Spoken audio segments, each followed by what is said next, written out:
Well, hello and welcome to the Informed Traveler Podcast, a weekly travel podcast where our goal is to help you become a more informed traveler. And I'm your host, Randy Sharman. According to the group Rock Dog, some hotels who call themselves pet-friendly aren't necessarily so for the money they charge. So in a few moments, travel expert Onanta Forbes will join me to discuss pet-friendly hotels. Then the rest of the podcast is all about Barbados. First, we'll chat with the marketing director for Barbados Tourism, UC Skeet, to share why Barbados is a great choice for a vacation destination. And then the general manager of the Hilton Barbados will join us to talk about some of the amenities they offer families staying at the Hilton Barbados. But first, let's kick things off chatting with travel expert Onanta Forbes, who joins us each week to discuss some of the travel news and travel trends. You can follow her adventures on Instagram, Facebook, and X at Onanta Forbes. OnantaForbes.com is her website. Hi, Onanta. Hi, Randy. How are you? I'm good, thank you. We're going to talk about pet-friendly hotels. A group called Rock Dog, I hope I'm pronouncing that correctly anyways, it's ROCH Dog, has a website where they rank hotels in accordance to how friendly they are to pets. And according to a study that they've done, the hotels aren't that pet-friendly that say they are. No, you really have to make sure that you read the fine print, for the lack of a better term, because some hotels, they say they're friendly, but they require an extra fee for dogs with, charges ranging from $50 a night as high as $250 per stay. So despite these fees, nearly 1/3 of these hotels provide no more than 2 core dog amenities like dog beds or water bowls or treats. And in many cases, hotels charge steep pet fees while offering nothing at all beyond the permission to enter the building. So is it dog friendly or is it dog tolerant? Yeah, that's the word this article says, quoting the founder of Rock Dog. They're more dog tolerant than they are dog friendly. But like when they talk about bringing in like dog beds and water bowls and treats, I'm assuming that if you're a dog owner and you're traveling with your dog, you have those things anyway. Right. So Yeah. I would even call those as extra amenities. Right. Yeah. And I think you want to make sure that what are you getting for your money? So there's a lot of things to consider. Some hotels offer more than just allowing pets, so they may offer or provide welcome gifts or dog beds, as you say, food bowls, but even dog walking services. So I've heard that, and I think that's kind of fun, to allow your dog to go with somebody else if they allow it, if like the dog allows it, because it's up to them too, right? Yes. Some establishments even go further, offering amenities like leash-free pet play areas, doggy pickup bags, and pet sitting services. I don't know if you need it. Like, does Stella just sleep when you're gone? Well, yeah, Stella is my dog, by the way. That's a good question. I think she does, but most of the time she looks out the front window and kind of watches over the neighborhood and just kind of relaxes in her own little space. But that's the thing, right? Like I'm not one that would bring Stella or my pet along on a trip. Like, it depends on the trip, I suppose. If you're visiting friends and family for a while and it's a road trip in a car, but to fly to an exotic destination with your dog for a whole week, I think I would just leave Stella back home because, there are some really good places that look after your pets. You can have a pet sitter come right into your home if you wanted to, or you have friends and family that look after them, and I think they're just way more comfortable staying home. But, each to their own, and everybody knows their pet. But I think if they are providing services like walking your dog or pet sitting, that would be great because, it's one thing to travel with your pet, but they're not allowed into restaurants and those types of things. So you got to leave them behind at some point, right? Right. Because a lot of restrictions about going into establishments, you have to be a service animal and be able to, show that visibly. So you do have to consider that. And you also have to consider the stress that the dog may encounter, whether you're flying or just being left alone in a hotel room, because Mm-hmm. even at home, sometimes dogs, depending on how elderly they are as well, might just randomly bark or express themselves in different ways that might cause you cleanup fees as well. So you have to consider that with regards. I think one good thing is to check online reviews from other pet owners to get a sense of the hotel's actual level of pet friendliness. And also, don't hesitate to contact the hotel directly and ask about their pet policies and amenities with regards to um, what they offer. Potential pitfalls too is that some hotels may only have a limited number of pet friendly rooms, and Mm-hmm. some hotels may be overly strict, have overly strict rules that don't allow, as you say, pets in certain areas or during specific times. So be aware that the hotels may market themselves as pet friendly, but may not be as accommodating as they advertise. Well, yeah, and that's what the group Rock Dog does. Rockdog.com is their website. It's ROCH.com, and they rank the friendliest hotels for dogs and pets, right? So if you are taking your dog or your pet along with you, you can check on their website, and they'll tell you, like, if whatever the destination is, which are the best pet friendly hotels. So at least that's a good starting point. Right. And I've heard people take their animals to Fairmont hotels, because Fairmont also have dogs that are ambassadors. I Mm-hmm. know in Banff, I think his name is Bear. I could be wrong, but and it's kind of fun to when you enter. I went to the Victoria one, and there's a lovely lab that comes and greets you. You just kind of fall in love right then and there, right? Mm-hmm. But different hotels of Palliser have different costs. So they, like, for example, the one in Banff welcomes two pets of any size, but they do have an additional fee of $50 per night. They offer pet beds, bowls, and treats, and a designated grassy area for relief. Mm-hmm. But again, cost is cost, so you just have to be aware of what's going on. And I Mm-hmm. know this isn't a hotel, but Cunard Cruise Lines, they are really dedicated to taking care of your animals, especially on transatlantic crossing on the Queen Mary 2. They have a dedicated kennels for cats and dogs, and they Hmm. provide walking areas, play areas. The kennels are actually air conditioned, so and it can accommodate up to 24 pets, so that could sell out very quickly. They have dedicated crew members that take care of the pets, and the food is provided on board, but owners can even request certain brands or bring their own food. And just keep in mind that some breeds are not allowed because of size, and that's anywhere, right? Because there's Yeah. some big dogs out there. But what's kind of fun about Canard, they get a gift pack with like a frisbee, a name tag, and a food dish. A frisbee. I Oh. don't get a frisbee. That's amazing. That's good. And then the owners can visit their pets during designated times on board. And keep in mind that other guests, even though you might be pet lovers, you can't just go down there and share the love. Mm. It's only owners, so there's no dog or cat napping involved. Well, that's an important thing too. Like, you don't want strangers visiting your pets per se. And it's funny you mentioned about the Banff Springs Hotel. The last time I was up there, which is around Christmas time, there were a lot of dogs there, people with their dogs Yeah. up there. It was quite funny to see, and it's quite nice to see, right? Though, people with their Oh pets. But yeah. again, personally, I don't think I would do that. But each to their own.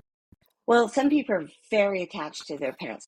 And if you are going to take your pet on an airline, you be sure that you check out the rules, Mm-hmm. because we were going on a transatlantic to London, and this lady was distraught because there was an issue with her dog going with her. So the dog, I don't know if it was a question of going or not going, but that lady was not going to go without her dog. So don't put yourself in that position. Make sure you check all the different requirements, weight, size restrictions, kennel, and sometimes I don't know if you sedate your dog when you go on these long journeys, but that's invasive too, in a sense. Yeah, Hmm. exactly. So yeah, do your homework. If you're going to Definitely. travel with your pet, make sure you know what you're doing, and and you find a really good pet-friendly hotel that gives you the services that you're paying for. Put it that way. Absolutely. Yes. Onata Forbes is a travel expert. You can follow her on Facebook, Instagram, and X at Onata Forbes. OnataForbes.com is her website. Good chatting, Onata. Thank you. Thank you. Have a good week.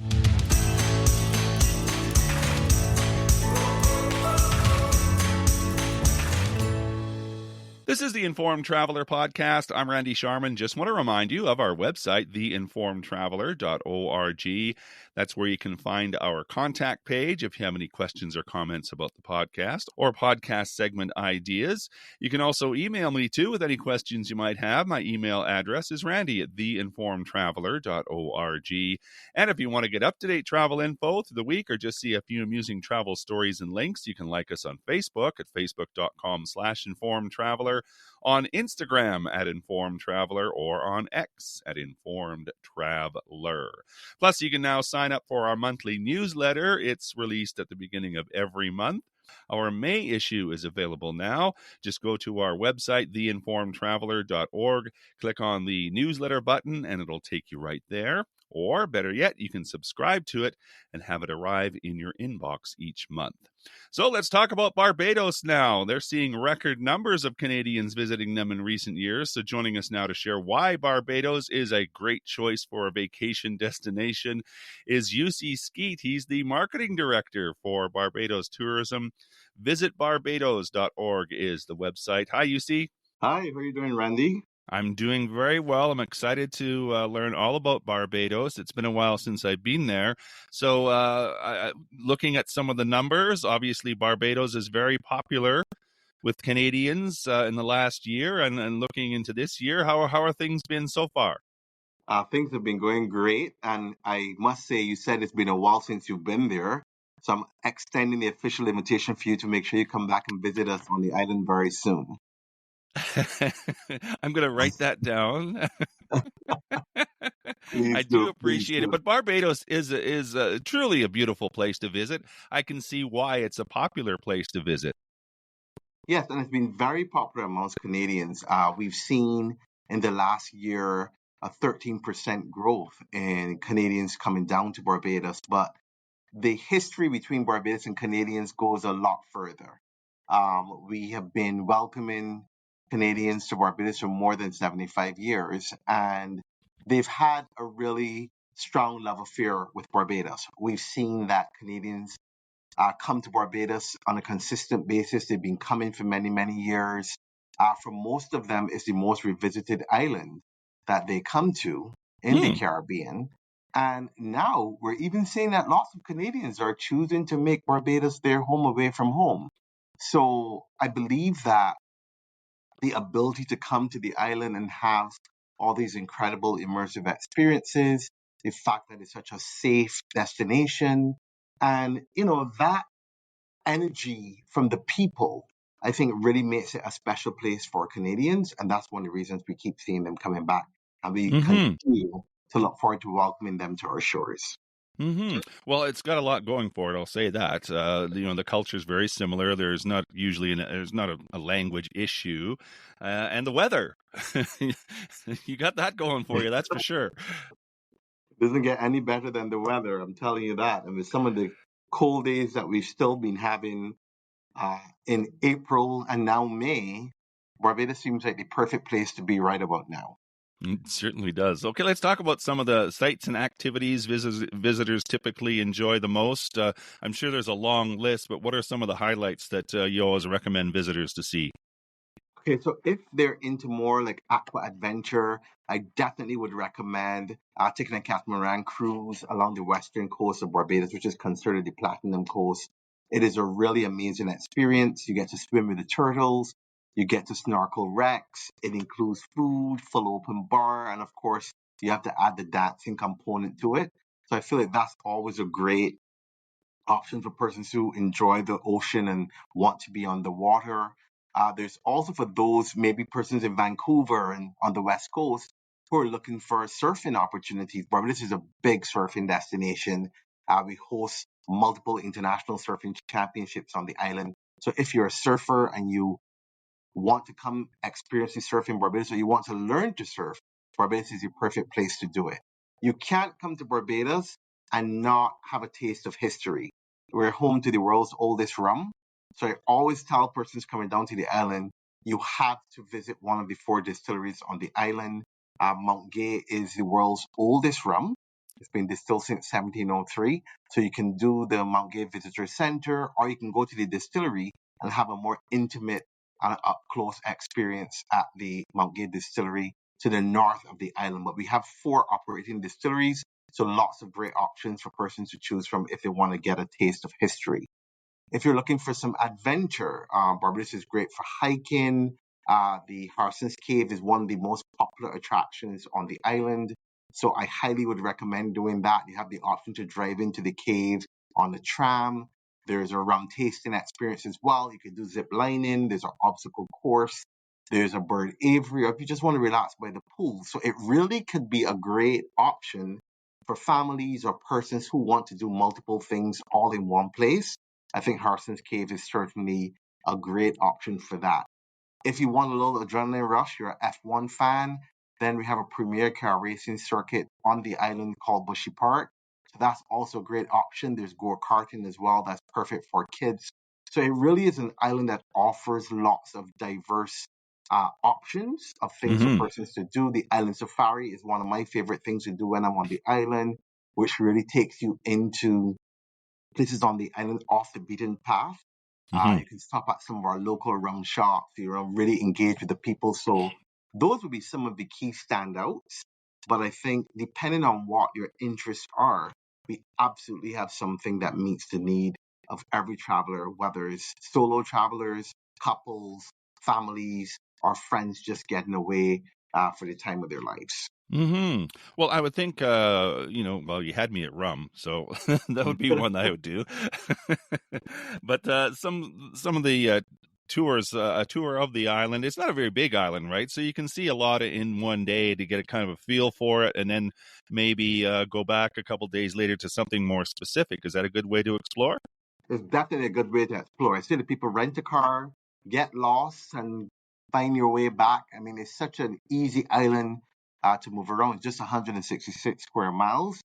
So it's definitely easy for persons to navigate. The infrastructure is good. So driving on the island is quite easy for persons. So I think that's the best way to do it, as you suggested. You traverse the island, and then the things that you really are interested in and passionate about, you can go back and really kind of zone in on those particular activities. But the one thing that you must understand about Barbados is that it's not your typical Caribbean island. And I know when people think of going away on a holiday, and sometimes it's automatic, they think they need to be at an all-inclusive resort where, you're kind of stuck behind the walls of these resorts. But in Barbados, it's really about leaving the resort, leaving your hotel or your villa, and really getting out and immersing yourself into the culture and into the experience that the island offers. Well, I'm glad you brought up the different accommodation options to get out and explore.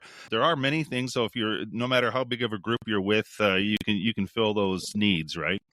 Absolutely. And that's another unique thing. For such a small island, for persons who are looking for that ultra luxury accommodation, we certainly have options that can meet your needs.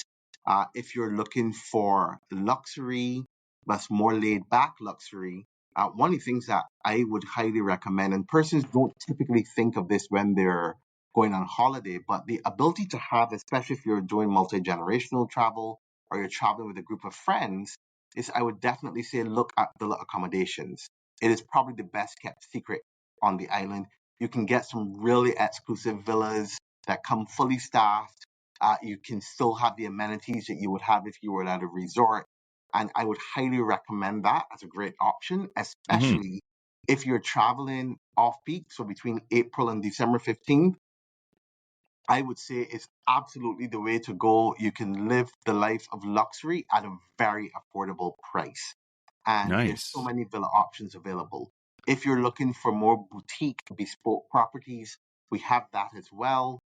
So for persons who, want the intimacy of where people know you by name, where you will probably meet the owner of the hotel, we have these special value properties, which are the intimate hotels of Barbados. There's some great options in that collection that you can choose from. Very, very affordable. And then, of course, we do have all-inclusive properties because I know there are those people who just like to be in an all-inclusive. So we also have some all-inclusive options as well. So really, whether you're looking for ultra luxury or you're looking for more special value, budget-friendly accommodations, we have all that and so much more in between. What are some of the events? You mentioned that April to December is a good time to visit. It's sort of off season. Are there events that are happening during that time, or what are some of the bigger events that people might want to take note of? Yeah, so great question. And I think typically, yes, persons come down to the island when it's cold here in Canada. But if you're looking for emerging into culture and action-packed festivals and events, every single month of the year, there's a festival or event happening in Barbados. The big ones I think you don't want to miss would definitely be our Crop Over Festival, which is the sweetest summer festival in the Caribbean. And I definitely recommend that. It encompasses food, arts, culture, and culminates the first Monday in August with our Grand Kaduma Parade. So that's definitely something that I would want to highlight. The Food and Rum Festival this year is November 6th through 9th, and Barbados is the culinary capital of the Caribbean. So if you are a person that likes great food, of course, if you like rum, I definitely would say the Food and Rum Festival is the place to be. Top local award-winning chefs as well as some international talent. They come together and have these really amazing experiences for the full duration of the festival. So I definitely recommend that as well. If you're into more fitness or running, the Rum Barbados weekend is another great opportunity. I say come for the run and stay for the rum. But it's a great opportunity to participate in different series of races and the Run Barbados series. So that's another weekend that I would highly recommend. That's always the first weekend in December. We have a gospel festival. We have the Barbados Reggae Festival. This year, we're actually having a unique festival called Carry Festa, which will allow persons to come and experience a full emerging into different cultures of the Caribbean right in Barbados. And for the entire year, we're celebrating Regathering, which is really about coming and experiencing Barbados the way locals do. And we're doing it by parish. So every single month, there's a different parish that's having celebrations in that parish that really commemorates and celebrates the uniqueness of that parish, the people of the parish, and lots of great offerings as well. So there's always something to do in Barbados, and I would highly recommend that when persons are coming down, you can visit our website, which is visitbarbados.org, which will tell you all the events that are happening, and you can then plan your vacation around these different events and experiences. Well, I wrote down November 6th to 9th, the Rum and Food Festival that you mentioned. So that one popped in my head really quick. So. I'm sure it did.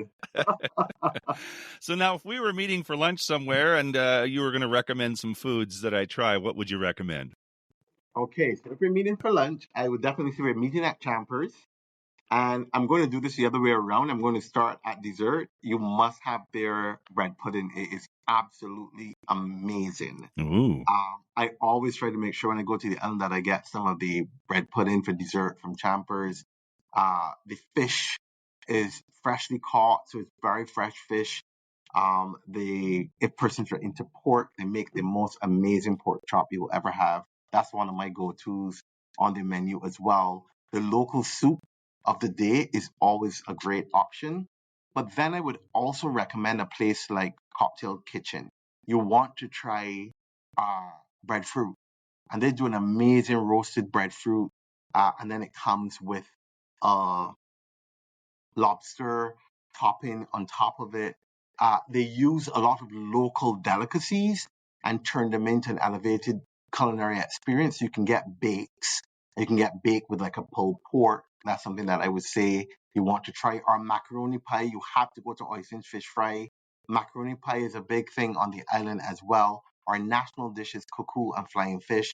When you think of cuckoo, you can almost think of the ingredients like in a polenta, Mm-hmm. But it's our national dish. It's an incredible option for persons who want to really have that local taste. And then I would say pudding and sauce, which is a big thing for Barbadians on Saturdays, is something that's my go-to. When I land in Barbados and it's a Saturday, my first stop before I even get to my hotel is always to stop and get some pudding and sauce. So that's another thing that I would highly recommend. All washed down with some rum, I'm sure. Well, nothing beats a Bajan rum punch. Well, it all sounds amazing. People can plan their visit to Barbados at visitbarbados.org, like UC mentioned. Anything you want to add I might have missed?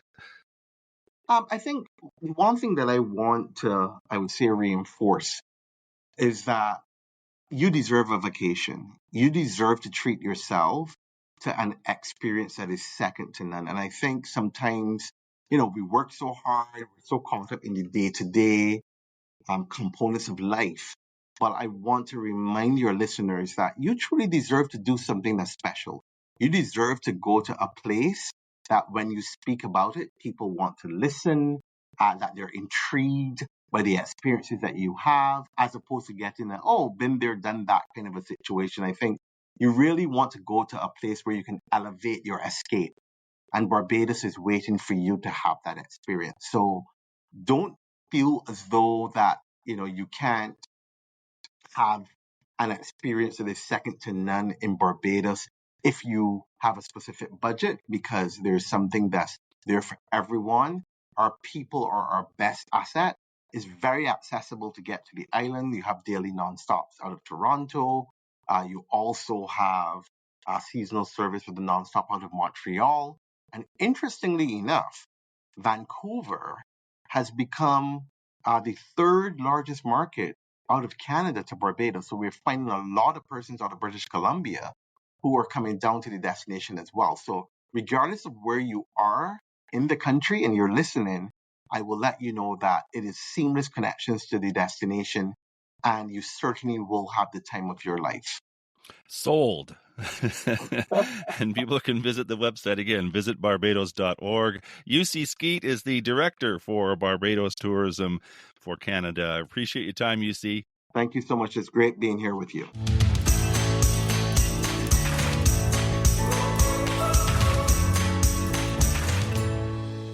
Continuing now with our special feature on Barbados, a great place to stay while in Barbados is the Hilton Barbados Resort, especially if you're traveling with your family. So here now to tell us more about what the Hilton Barbados Resort has to offer is Jacques Montiel. He's the general manager of the Hilton Barbados Resort.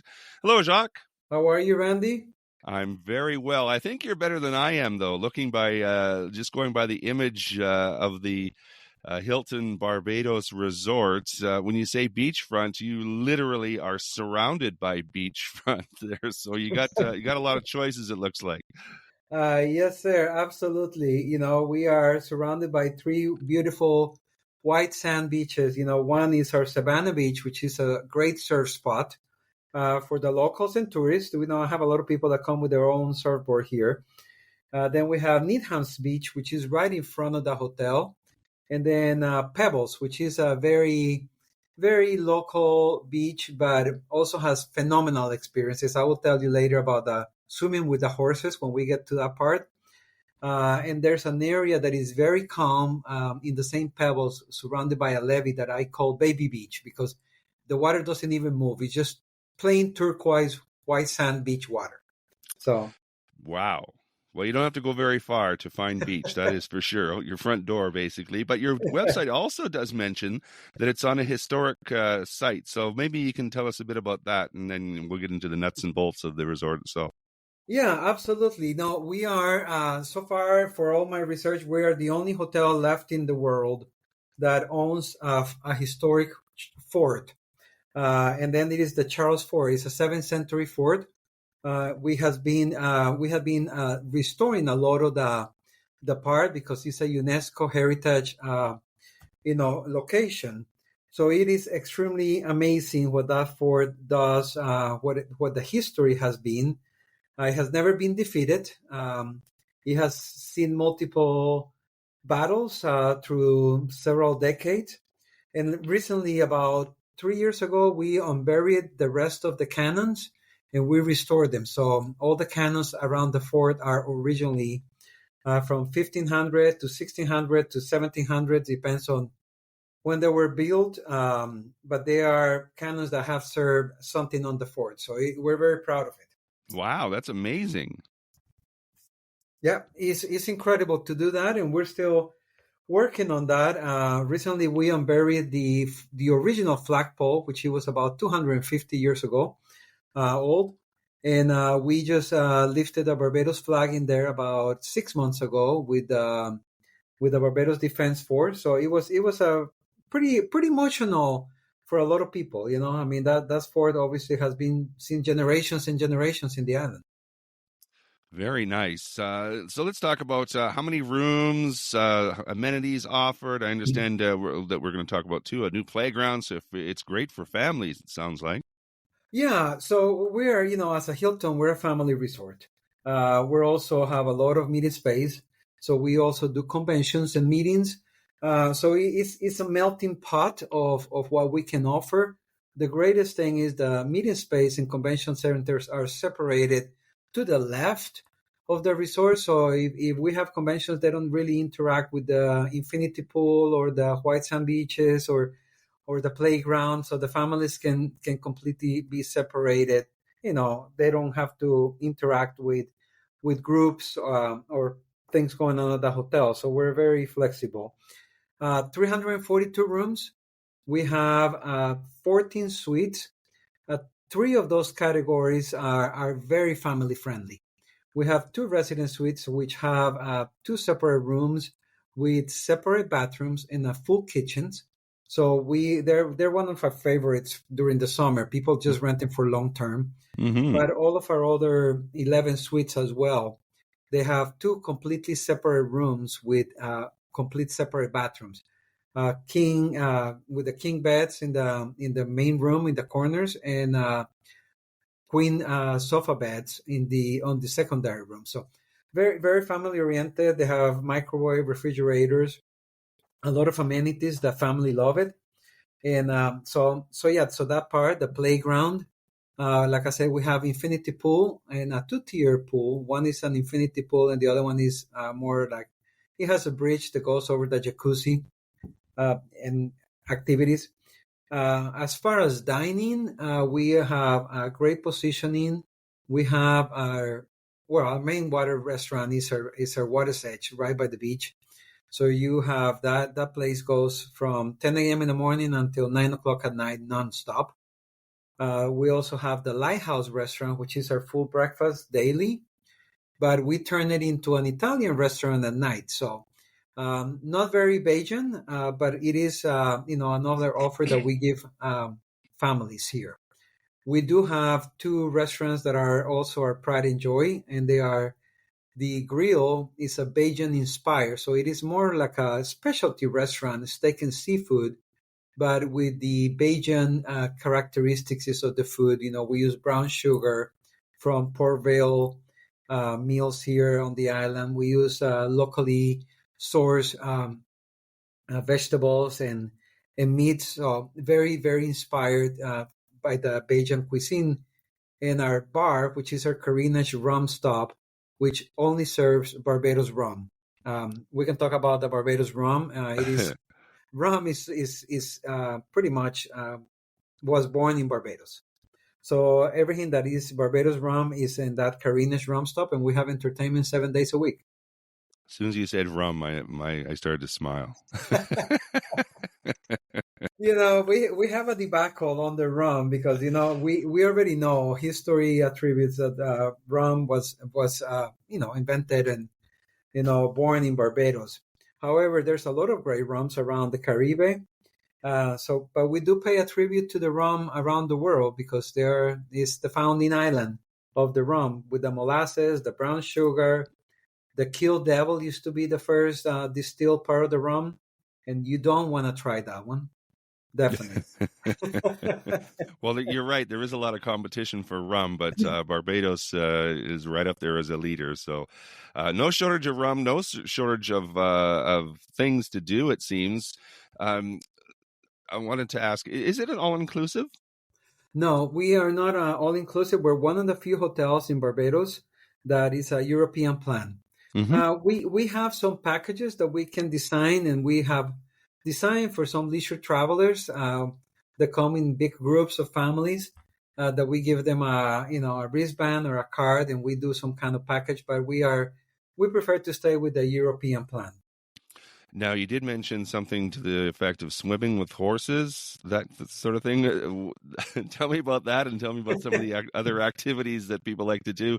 It seems to me like I don't know why you'd want to venture from the resort because it's absolutely gorgeous, but you need to, right? You need to explore Barbados. Yeah, listen, Barbados is a small and large island at the same time. You know, the infrastructure of the roads is very well maintained. It's an extremely safe island. So I definitely recommend people to see the magic because it's completely unique than anything I have seen in the Caribbean before. You know, and I've been in quite a bit of islands. It just has its own personality. Um, when I say swimming with the horses, right up front of the hotel, one of the beaches that I mentioned is Pebbles. So horse track racing is really big in Barbados because of the English influence. Mm-hmm. So about less than about a mile away, we have the Garrison Savannah, is the turf club, the horse track. And these are $1 million stallions. So every morning, the caretakers bring them down to Pebbles Beach to swim, to refresh. And it has become a massive attraction because you see 15 to 30 horses coming down. They bring them on the road and they swim and they go all the way out in the beach, pretty much right next to the hotel. And the caretakers take them out, and these horses go half a mile into the ocean and come back. My. And then they come in and they are like a crazy little puppy on the sand. They play and people come in and pet them, and the horses are just in paradise. So it has become like a very unique experience, and so it's something that I have never seen anywhere else. So when we talk about families, memories, and creating these, when you have a historic fort, people go and take pictures at sunset, at sunrise. Then they go and walk and see the horses. You just have a vacation that I see these families living back, and I say we can't wait to come back. We just completely disconnected from the mundane world, right? And that is just right here, like you said, without leaving the premises. There is a lot of other great things that I recommend in Barbados to do. I will say the Harrison Caves are incredible. I mean, some people say, so I have seen a cave. But Barbados is founded on, on coral. It's a coral island. It's a very unique formation. So there's a Harrison Cave, and they have a little motorized vehicle that takes you all the way down into the caves, and it's incredible experience. I also recommend, one of my favorites is the St. Nicholas Abbey. It's a historic estate for, they used to do rum. They still do very specific rum, more like a state, and very unique. And they have the train that, they want a reminder of the trailway, how they used to move the sugar cane in Barbados.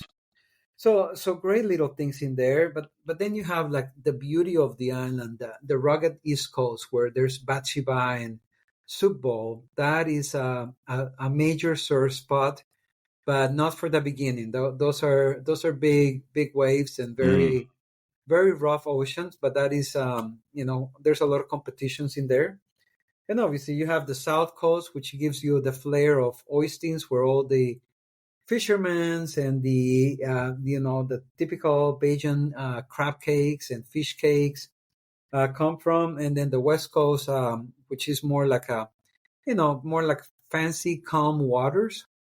So you won't get bored in Barbados. You can be here a whole week and you won't get bored. You probably want to stay longer than a week. It sounds like. Yeah, actually, I say you can come for a week.